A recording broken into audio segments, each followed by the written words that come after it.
Bonjour, je m'appelle Yvan, alias RefCool. Aujourd'hui, je vais vous parler du JavaScript.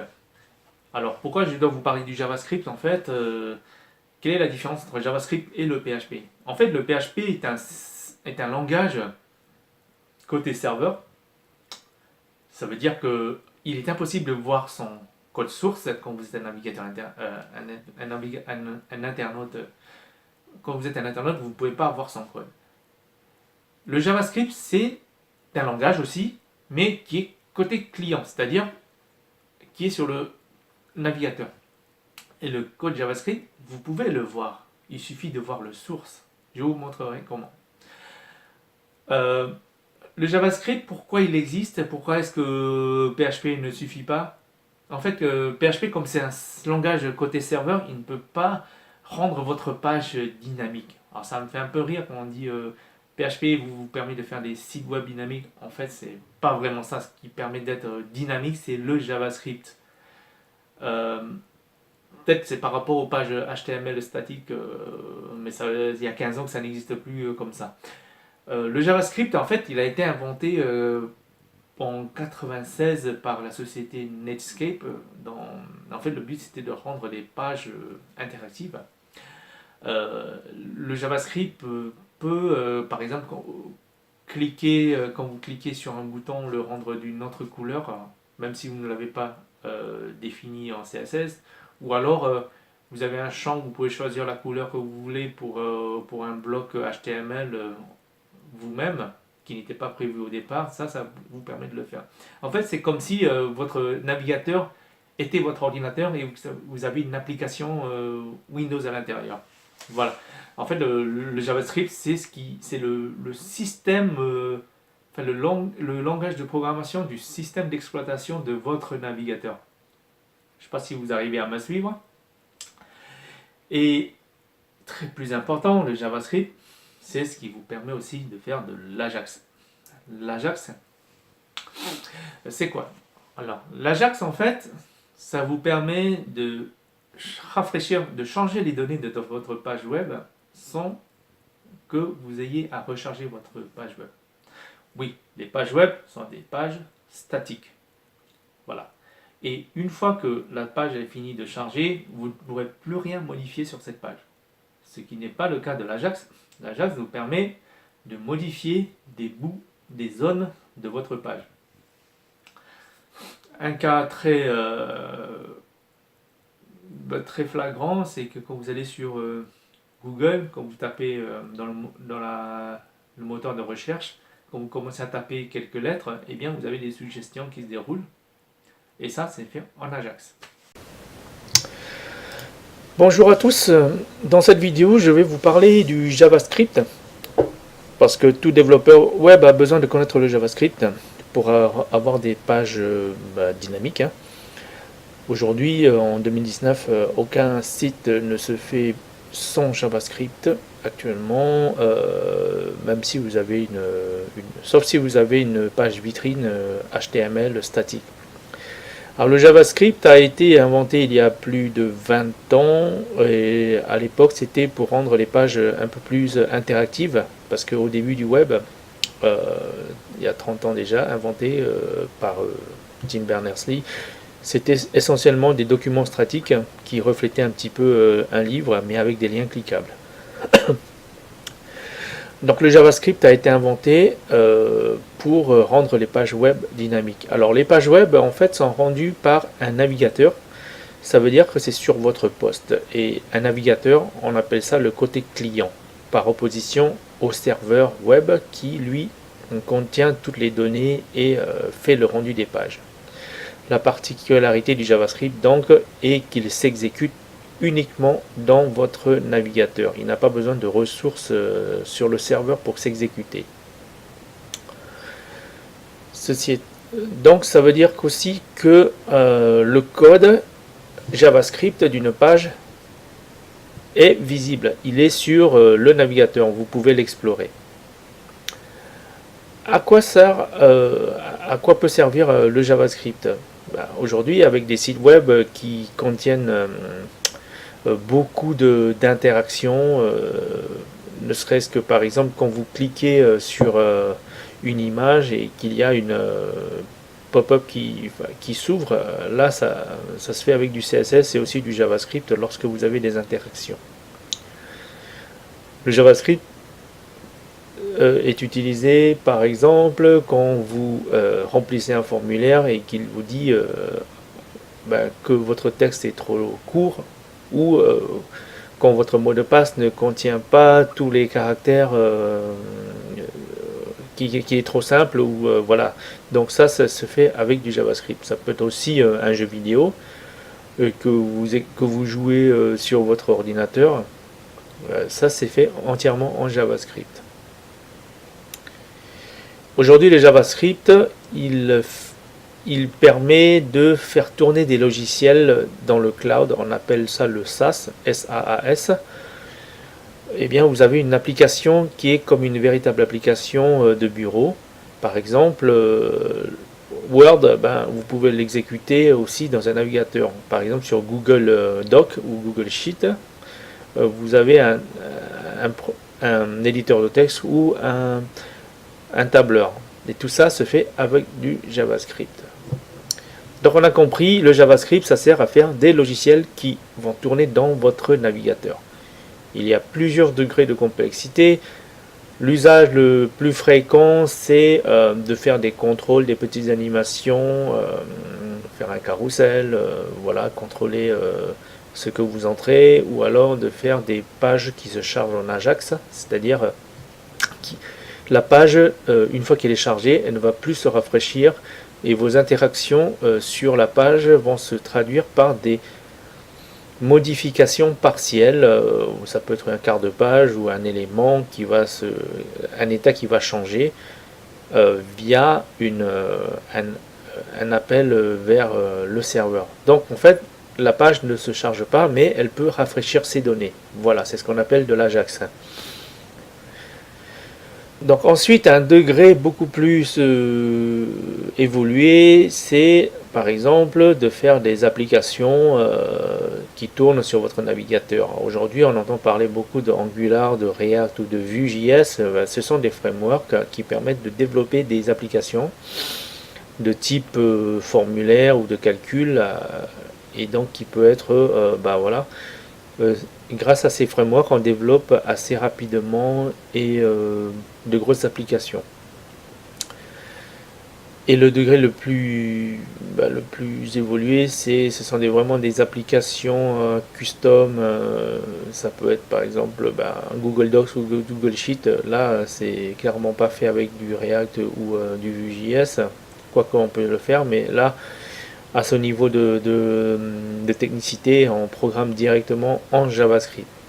Et enfin, il y a les jeux vidéo. Donc vous pouvez avoir un jeu vidéo comme sur une console ou un ordinateur dans votre navigateur.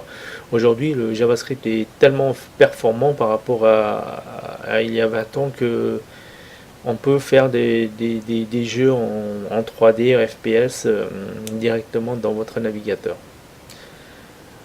Dans l'objet de cette vidéo, on va regarder basiquement le JavaScript, ce qu'il peut faire. C'est très simple, on va pas faire du framework. On va faire des choses basiques comme faire une fenêtre d'alerte, un prompt. On peut faire une fenêtre d'alerte, un prompt qui va vous demander OK ou annuler, ou encore de faire afficher des lignes de texte avec la commande console.log. Ensuite, on va faire un petit peu de manipulation de chaînes de caractères et aussi du calcul. Et un peu de manipulation de DOM en JavaScript pur, mais ça je développerai plus tard avec la vidéo sur jQuery, parce que c'est beaucoup plus simple de faire du jQuery à ce niveau-là. Voilà.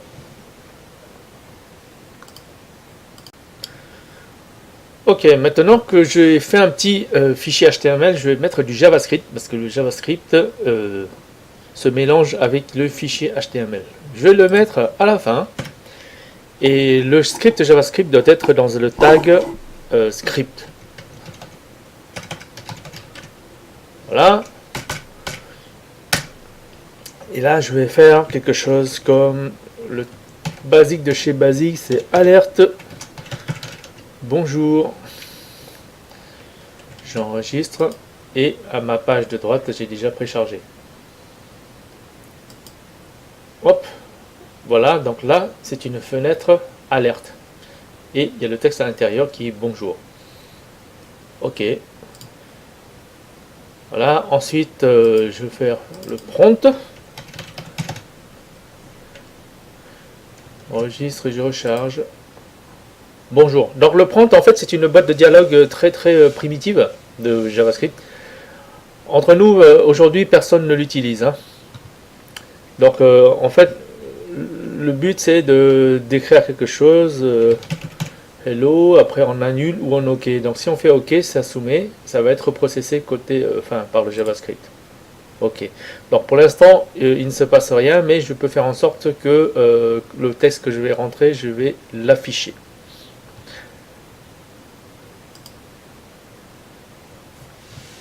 Alors, je vais faire une alerte.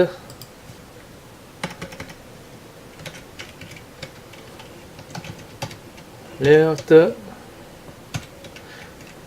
On parle français SVP. Et sinon, on va faire un alerte.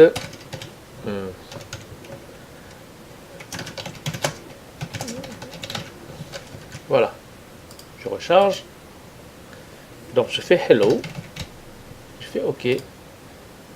Oups, ouais, c'est vrai que là, j'ai des caractères un petit peu bizarres. Char 7 UTF-8. Voilà. Hop, je fais hello. On parle français SVP. Très bien. Donc, si je rentre autre chose, j'aurai un autre texte. Alors là, je fais un rafraîchissement, donc j'actualise la page. Pourquoi? Parce que une fois que le JavaScript a fini de s'exécuter, il n'y a plus rien après le code. Donc si je veux me replacer dans une position où je peux exécuter du code, si je veux me replacer dans une position où je peux exécuter du code, pour revenir ici, je vais être obligé de recharger la page et ensuite le navigateur va se positionner ici en attente d'instruction. En fait, il va exécuter le prompt. Voilà, si je fais un hello avec un H majuscule. Dans le langage de JavaScript, en fait, la casse, c'est-à-dire le fait que ce soit majuscule ou minuscule, ça a une importance. Un hello avec un grand H ne sera pas la même qu'un hello avec un petit H. Donc, ça, salut Briton, ça veut dire que je suis bien dans cette partie du code. Voilà. Juste pour ceux qui n'ont jamais fait de programmation, en fait, j'explique ce qui se fait ici. Je reformate le code pour que ça soit un peu plus joli. Alors, en fait, qu'est-ce qui se passe? Le prompt, en fait, vous pouvez penser ça comme un prompteur, va afficher la fenêtre de dialogue. Voilà. Le fait de mettre ça, ça va afficher en fait, ça va exécuter cette instruction qui s'appelle prompt. Ça va m'afficher la fenêtre de dialogue. Ensuite, le MSG, en fait, c'est la valeur que je vais rentrer dans le formulaire. Donc, on va évaluer la valeur de cette entrée. Si la chaîne de caractères est égale à hello, eh bien, on passe dans cette partie du texte, enfin du code. Si ce n'est pas strictement égal à hello, c'est-à-dire ça peut être une autre chaîne de caractères ou même le hello, mais comme j'ai fait tout à l'heure avec un H majuscule, il va reconnaître que le texte que j'ai rentré est différent de ce texte de référence. Donc, il va passer dans la deuxième instruction, un else. En français, dire si le message est égal à hello, fais-moi une alerte, on parle français. Sinon, on fait une alerte, c'est-à-dire on affiche une autre chaîne de caractères. Ensuite, pour aller un peu plus loin, on va le console log. Le console log, en fait, qu'est-ce que ça fait? Donc, au lieu d'utiliser alerte, je vais faire console log.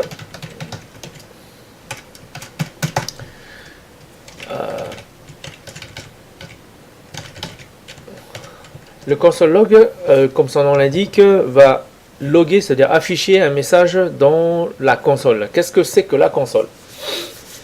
Je reviens ici. C'est un aspect très fondamental de JavaScript. Si vous voulez être un développeur JavaScript, il faut connaître la console. La console, qu'est-ce que c'est? La console, c'est un terminal. J'y accède en appuyant sur la touche F12. Et voilà, j'ai ma console ici. Elle est un peu... Elle est détachée. Je vais la remettre en bas. Voilà. Vous avez donc là, c'est les développeurs tools de Chrome. En fait, le navigateur Chrome a une fenêtre cachée qui sert aux développeurs, que vous pouvez faire apparaître en appuyant sur la touche F12, et qui va afficher un certain nombre d'informations. Element va afficher en fait le source code de la page, et la console, en fait, c'est la console JavaScript. Cette console là, si je fais console log ici, il va afficher le message ici. Alors je vais recharger. Bonjour, non, je tape hello. Non. Là, au lieu d'avoir une fenêtre alerte, on a dans le terminal de Chrome une chaîne de caractères en blanc français. Voilà. Quelle est la différence entre les deux? En fait, dans un premier temps, la différence c'est que l'un est visible, l'autre n'est pas visible. Voilà, donc sauf dans la console. Le console log sert lorsque vous êtes développeur et vous voulez vérifier que une valeur est bien celle que vous attendez, ou que le code passe dans certaines lignes que vous voulez. Donc ça sert à débugger. En fait, le débugger, ça sert à débugger, ça veut dire un peu rentrer dans les entrailles du code et de voir comment que valent les variables, que fait une fonction. En faisant un console log, vous avez tout affiché ici. Voilà. Alors, ce qui me permet de vous introduire en fait la console JavaScript, là on est bien dans la console JavaScript. Ça permet d'exécuter du JavaScript. Là on a fait une sortie d'une chaîne de caractères, mais vous pouvez taper des instructions JavaScript dans cette console. Par exemple, je fais un console.log, au revoir, je tape entrée, et là il affiche bien au revoir. On peut faire aussi une alerte. On va faire une alerte et vous allez voir, on obtient la même chose que si j'ai fait ici. Je fais entrer, hop, magique. Là, j'ai bien exactement la même chose. Donc, ça veut dire que ce que vous tapez ici et ce que vous tapez ici dans le source code de la page HTML, c'est exactement la même chose. Ce qui est puissant, c'est que dans Chrome, vous pouvez faire des petites vérifications ici, dans cette console, sans avoir à refaire, à modifier la page. Voilà. Je vous montrerai plus tard aussi comment vous pouvez explorer les différents éléments de la page HTML via cette console. Ok, donc on va voir un petit peu des opérations basiques comme des manipulations de chaînes, de faire du calcul. On va directement aller ici. Par exemple, je vais faire... allez, ici je vais faire une concaténation de chaînes. La concaténation, c'est-à-dire mettre bout à bout de chaînes. On parle français et pas anglais. Donc je vais faire ici, je fais mise à jour. Vous voyez, donc la chaîne ici, oh, il manque un petit espace, c'est parce que j'ai pas mis d'espace ici, c'est important. Je refais hello. Et voilà, une concaténation se fait avec un plus. On peut faire des calculs aussi, par exemple, je peux le faire ici, voyons voir. Donc, var nombre de Français égale 5. Ce que je vais faire une petite addition tout simple.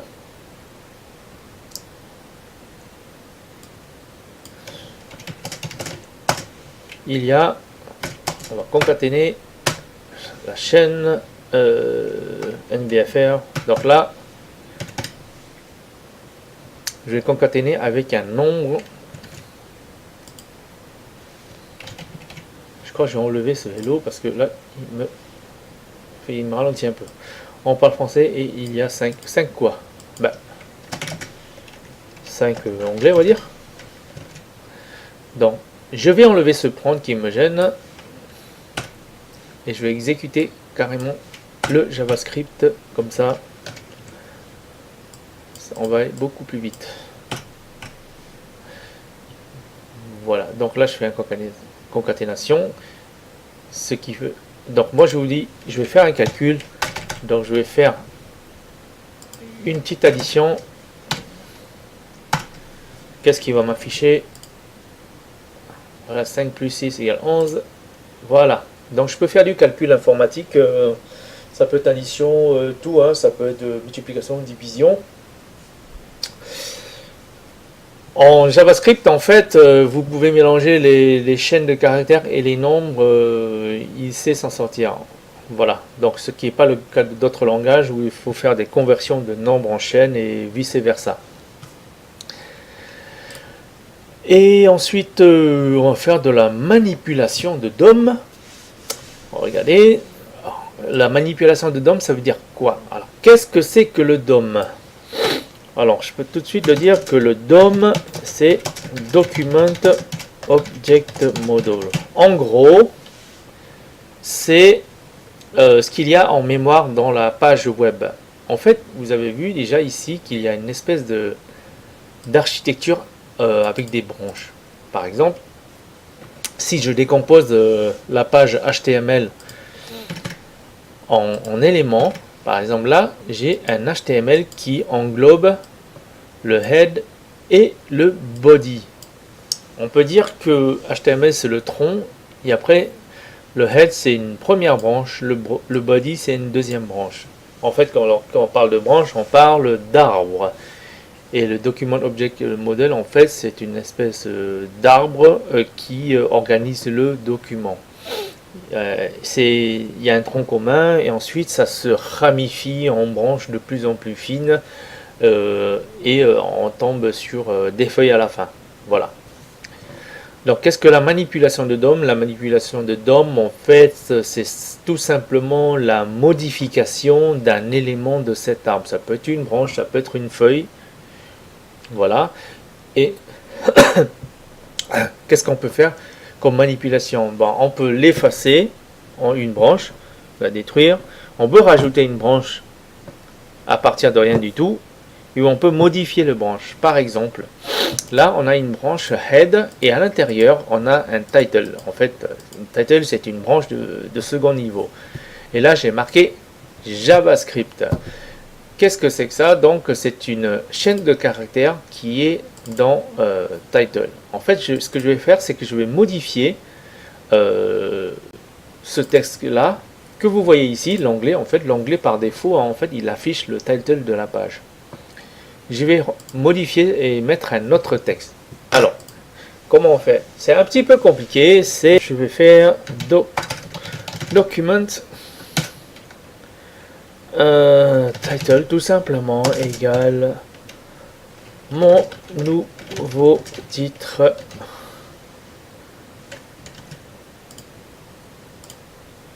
Voilà, bien que vous ayez mis JavaScript ici, on a le nouveau titre ici. Ça a été remplacé par le texte que j'ai ici. Bon, c'est pas très amusant. Ce qu'on va faire, c'est on va le faire de façon dynamique. Par exemple, je vais copier ce texte ici, je vais mettre dans la console.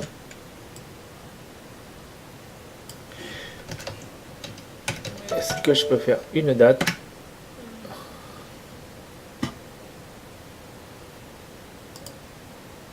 Est-ce que je vais faire égal var mais égal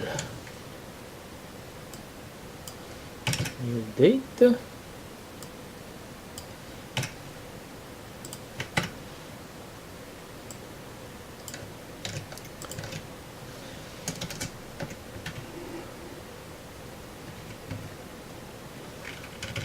String.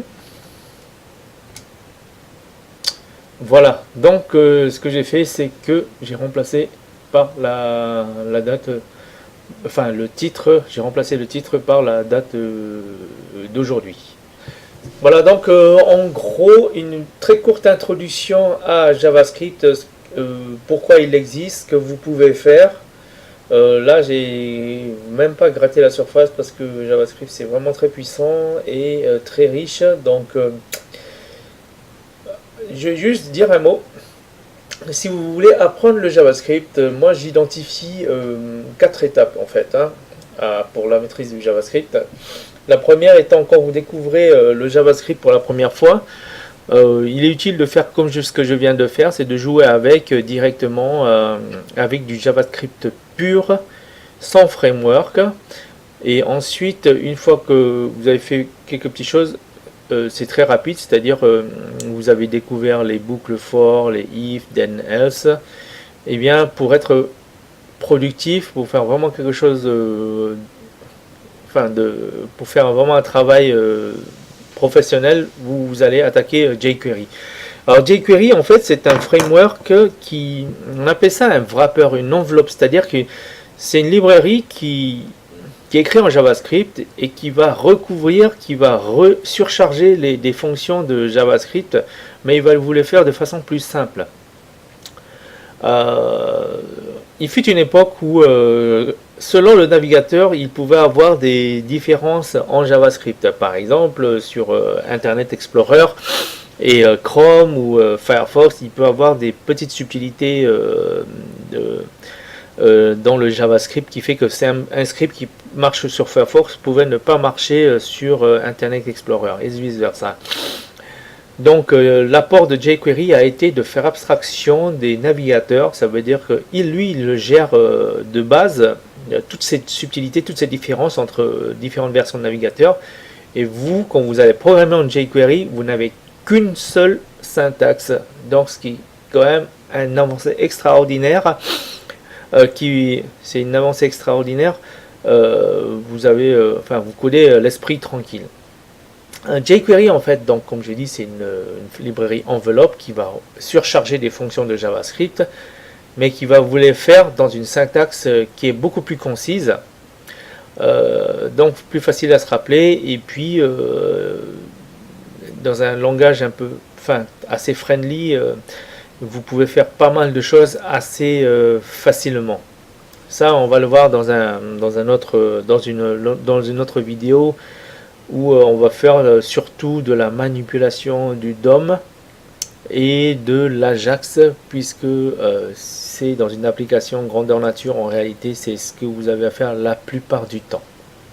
Voilà, donc si vous avez aimé cette vidéo, je vous invite à souscrire à ma chaîne et de liker, et aussi souscrire aux notifications en cliquant sur la cloche pour être averti des nouvelles vidéos. Donc je vous dis à bientôt.